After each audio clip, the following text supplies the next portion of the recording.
Welcome to the Pattern Breaks Facilitator series, where I chat with a seasoned creative facilitator and they take you through a pattern breaking technique for you to do in real time or when you have the time. Thanks so much for joining us. And today's guest is Kat Koppett. Kat is the founder of an improv and story-based company, Koppett. She's a creative facilitator, executive coach, speaker. I first met Kat at the Applied Improv Conference in 2005. I know, right? And just loved her work and got to know her, liked her as a person, and then read her book. Let me first start by asking you, how did you first get into facilitating creative process and what drew you to that? Yeah. So I was an actor, a very serious, classically trained conservatory actor. And coming out of that training did not consider myself funny. Improv was the last thing on my mind, but I was looking for two things. One was how to address a note I had gotten from my teachers that I didn't quite know how to address, which is that I thought too much or that I was too smart to be an actor. Those are not helpful things to say. But what but what I discovered sort of serendipitously, because an improviser came to work with a theater company I was part of, was that improv knew how to address what my sort of serious formal teachers didn't know how to address, which was I was intellectualizing or I was censoring myself, um, or I wasn't always present in the moment and just responding in a connected way. I was in my head. If I'd been studying theater in Britain, it probably wouldn't have been an issue. But this was the United States. We were very method based at the time. Anyway, so I luckily found improv. And the other thing there were a couple other things improv did. One was um, I didn't have to be right for the role. I didn't have to look any particular way. I could create whatever I wanted as my range in a way I couldn't in scripted theater. And the other was improv was about as close to we get to repertory theater, mostly ubiquitously here in the States. So all of that drew me to it. Meanwhile, my day job was teaching English as a second language and eventually training trainers in this refugee program that I was teaching in. So when I started teaching improv and my students started coming to the company I was part of and saying, I think this improv thing might be good for my team. I wish they collaborated and made each other look good the way we do here. Or I wish my boss knew how to support ideas and accept and grow them. I was sort of charged with being one to do that. And I was like, oh, okay, I'm a struggling artist. Corporations have money. I'll go do that. And then pretty quickly, I went back and got a master's in organizational psychology to make sure that I wasn't selling snake oil, because what did I know about business? And of course, within 6 weeks of being in that program, I realized, oh, there is really a need here. Creativity, I was at a program at Columbia, and this was mid-90s. There was one course on creativity in the entire organizational psychology program. Wow. It wasn't even a course. It was a sub module of a survey course. Teresa Mabelay's studies on creativity were the only thing really that we studied. And the punchline was, the moral of the story that they gave us was, creativity is only an individual activity, and you can't really teach it. So obviously what we knew as improvisers was, and everything that you're doing, was, people were starving for it. So that's sort of a long-winded answer, but that's how I started. I love it. And I definitely relate. I remember there was nothing when I was in school, there was nothing nowhere that you could find any kind of programs for that. You kind of had to, we kind of had to create our own way through various means. Yeah.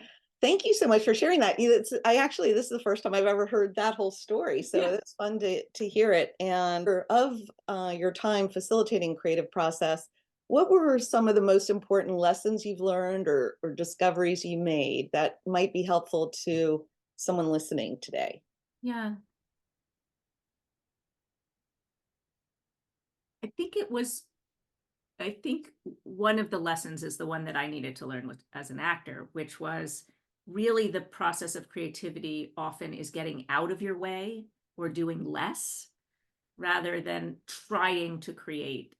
And one of the classic books in the field of creativity or idea generation and innovation is Whack on the Side of the Head. Mm, You know mm. that book? That Yeah, very old.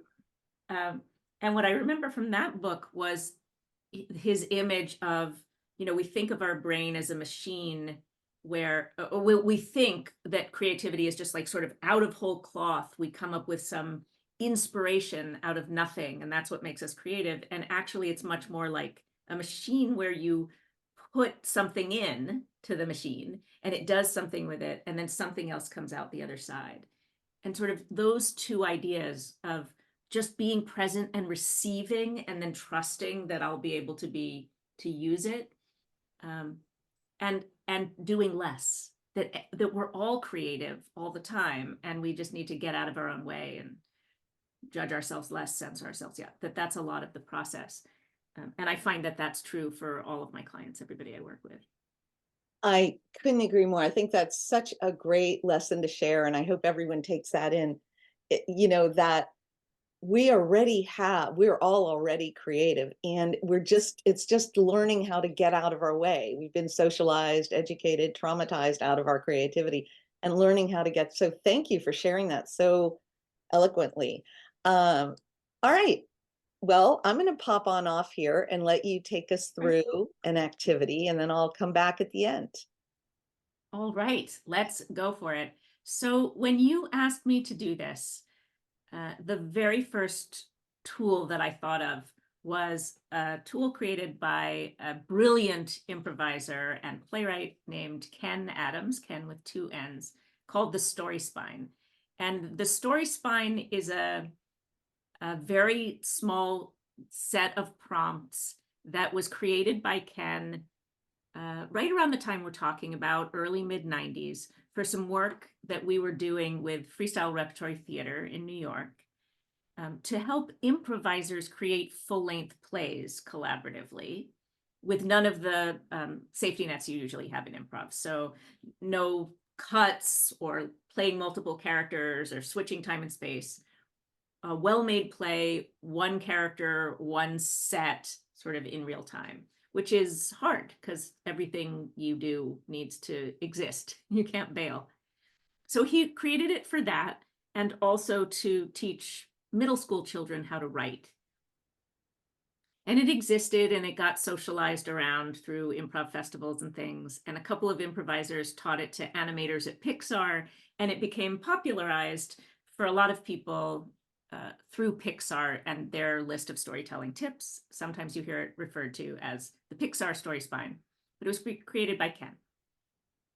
And the Story Spine is probably our most popular tool when we're doing speaker coaching, presentation skills, communication for leaders.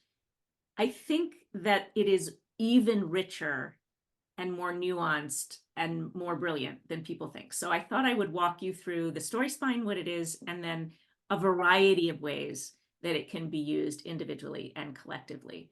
So I should probably share it first and foremost, if I can find it. There we go. Let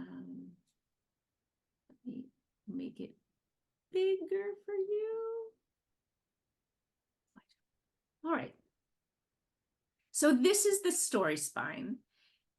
The deal with the Story Spine is it is not a prescriptive tool. It doesn't say you should do this because Ken or someone else decided you should do this. It's more, it's a descriptive tool, not a prescriptive tool. So it describes the sort of core structure of a well-made story, what our brains want to have be complete for a story to make sense. And I used to say, at least in Western cultures, although doing a little investigating and talking to some friends of mine in Asia, it's distilled enough, it's foundational enough that it actually works even in multiple cultures. It doesn't demand conflict, for example, which is something that we really like in the West. So let me walk you through it. The platform of the story is where the routine, when everything begins, and the phrases that Ken has offered us are once upon a time and every day. And if you fill in those blanks, you'll come up with a platform, sort of the routine as the story begins. The next piece is but one day, and that's the catalyst, or what breaks the routine from your initial platform. So, for example, once upon a time, there were two families who hated each other, and every day they were feuding and fighting, and members of one family were beating up on members of the other, and vice versa.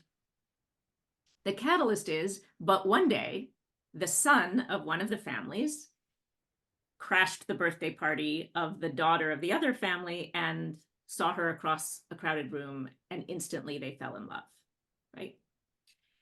Now, the next part of the story, probably 80% of your story, is the consequences. What happens because of that? And if it is a logical story that our brains can follow, one thing will cause the next, will cause the next. So because they fell in love at this party, he snuck across outside to her balcony and made love to her. And because of that, they were secretly married. And because of that, he didn't want to kill her family anymore. And because of that, he stepped into a fight between her cousin and his best friend, and unfortunately caused the death of his best friend. So in a rage and mortification, he killed her cousin. And because of that, he was banished, and they had to come up with a very complicated plan to get back together. The climax, all of those consequences will raise a question of the story. Will the lovers live happily ever after, in this case?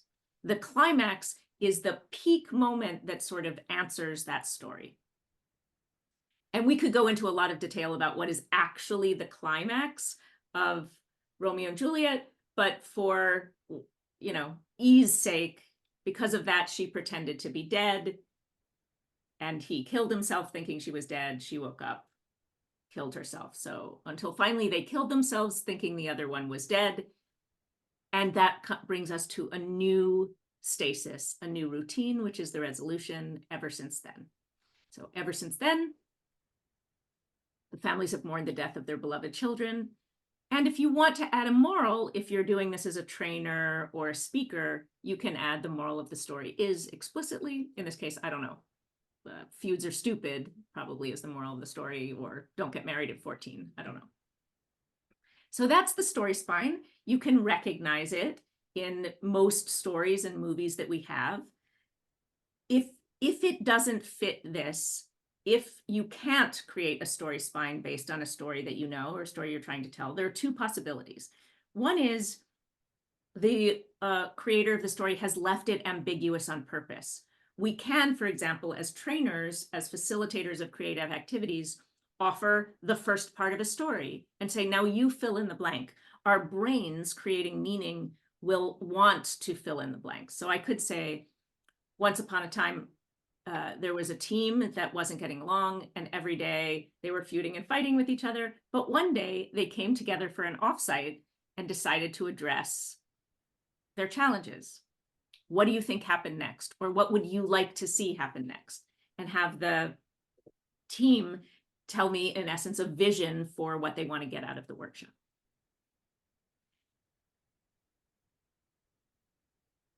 So the most obvious way that the story spine is used is if I'm trying to create a story, a message, I can use this as my template. Now, when I say story, I might mean an anecdote, which is usually what we think of when we think of stories. I might mean my whole presentation or my whole training course. So I can use the story spine in a fractal way to make sure that I have all of the pieces and they fit together coherently in my story. I can use it if I have a story that isn't landing well, I can story doctor it with the story spine. Or if I'm just starting from scratch, I can craft using these things. Now, here's what the story spine does not require. It doesn't require you in real life to start with these words. These are scaffolding words to create the structure of your story. You certainly don't literally have to start with the words once upon a time. They're prompts to get you to have your platform, catalyst, consequence, climax, and resolution. The other thing it does not require is that once you've crafted your story, you tell it in order, right? There are plenty of movies, for example, where we start with the big car chase at the end, and then we say 6 weeks before that, right? Or the heist, and we say, and then we cut back to the beginning. So if you think of the platform as sort of part A, a catalyst as part B, consequences and climax as C, resolution is D, you can move that around however you want. I'm giving a presentation. We used to work with country managers at Apple who had to present to Tim Cook to get their budgets formed. And they would take 45 minutes, these beautiful 45-minute presentations. It's Apple, right? So everything looks gorgeous. And then Tim Cook would come in, and 2 minutes in, he'd go like, okay, what's the point? So they came to us and they said, what do we do? Of course, the first thing we said was, don't plan to tell your story in 45 minutes if he needs to know it in 2 minutes. But the other thing is, we said, start at the end. Say, here's the resolution, here's the ask. And, and therefore, and ever since then, we had this success, we made this profit. The climax is the ask, right? Until Tim Cook gave us $80 billion, whatever it is, for our budget. So start at the end. So that's the other thing about the platform. In addition to just crafting stories yourself or structuring meaning yourself, you can do this collaboratively. So I already gave you an example of a team where I gave them the first prompt. Often I use this in visioning activities where we say that, what is the current state, once upon a time every day? What is the ever since then that you want to get to? And you can do all the visioning that you would typically do in any way that you do it. And then use the story spine, both individually and collectively, to say, how are we going to bridge from there? How are we going to get there? Right? What is the story of how we get there? So an individual might say, but one day I shifted my role to do this more. One day I started communicating more with my cross-functional teams. The team might say, but one day we scheduled a series of regular meetings to check in with each other. And then you can stress test, will that get us where we want to go? And then the final thing I'll say about the story spine, in terms of a core way that it can be used, is simply as a collaborative creativity tool. So you can have groups create stories one sentence at a time, just for the sake of exploring what is it like to co-create. So how do I practice yes-anding, to use an improv term, my partner's offers and build with them? How do I share control and share responsibility as we co-create something and use it in a playful form? So that is a little bit about our favorite tool. And let me know what you think, Michelle. Hey. Thank you. Oh my gosh. That was the most thorough and multifaceted description I've ever heard of the story spine. Thank you so much. That was really helpful. And I think anyone listening, you laid it out so well that people can do so much with it. And it was really, I loved how you tied it in to a classic story we all knew, and then gave examples that for people to make it practical. And I was even thinking, about the idea of it, you can start anywhere in it or start at the end and go, and it'd be fun almost to have on any card, one of those, and then see, Oh, yeah. how to create with it. Thank you. You gave so many great examples. I'm certain people can benefit from that. And I know I did. Go ahead and tell people where they can find you. So we're just at Koppett, my last name, KOPPETT.com. If you're in the upstate Schenectady area, you can also come to the MOPCO Improv Theater. We're working improv theater, performing every Friday and Saturday night. That's at MOPCO, MOPCO.org. And you'll find everything you need there. And I see can you hold up your book and show people your book? Sure. Yeah, in Sure. case. Training to Imagine. It's actually the second edition. I have both of them here. This is I was look at that Great. awful cover. We could talk about that for a long time, but we won't. But this is the second edition, Training to Imagine. It Yeah. is currently published by Routledge, I believe. If you're outside the States, you may have to get it under the title Training Using Drama by Kogan Page. Okay. I'm not sure if that's still true or not.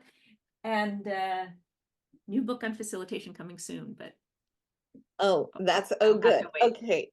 Well, thank you. And I definitely recommend her book. And if you'd like some more pattern breaking techniques, I have my book here, Pattern Breaks, A Facilitator's Guide to Cultivating Creativity, and where I share principles, practices, and processes for facilitating creativity, co-creativity, and also for those you facilitate, but also within yourself to be a more creative, adaptive facilitator. So thank you all, and I look forward to seeing you next video.